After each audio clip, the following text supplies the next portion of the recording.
The truth about fairies. Throughout history, hoaxes have captivated and fooled audiences. Remember that word hoaxes means like things that are not real. One of the most famous hoax or trick in history was pulled off in 1017 by two young girls in England.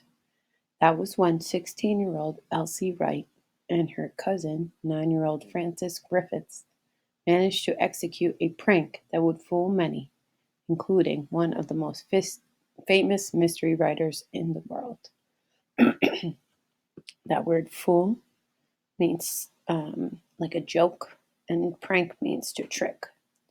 The cunningly fairy hoax was set in motion when the two British schoolgirls got in trouble for getting muddy while playing near a beck in the backyard.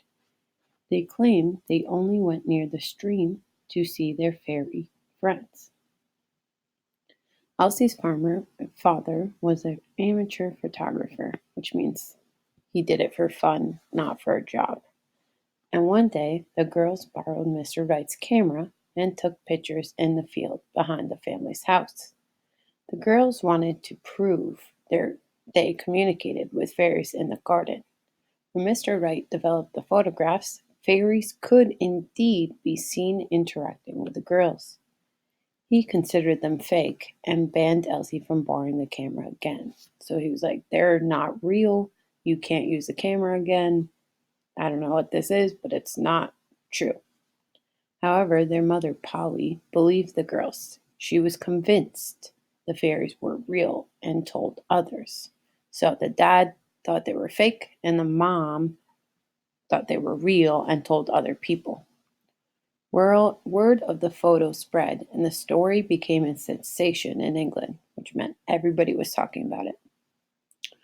Questions as to whether or not the fairies really existed began to circulate. Many people were convinced that Elsie and Frances had indeed communicated with fairies. Sir Arthur Conan Doyle, doctor, author, and creator of the character Sherlock Holmes, was one such believer. Conan Doyle was interested in mystical subjects and wanted to prove that humans could communicate with spirits and other beings. So all these people think that they were in the photos with the fairies and talking to them, except their dad. When he examined the original photographs and proclaimed them to be authentic, which means this word means real, even more people began to believe in fairies. It wasn't until a 1983 magazine interview that the hoax was exposed. So the real was told when the girls admitted to fabricating them. Fabricated means to lie about. They said they cut out fairies from a children's book and drew wings on them. Then they added the pictures to the setting using hat pins. It's like a paper clip. They didn't use any high-tech effects at all.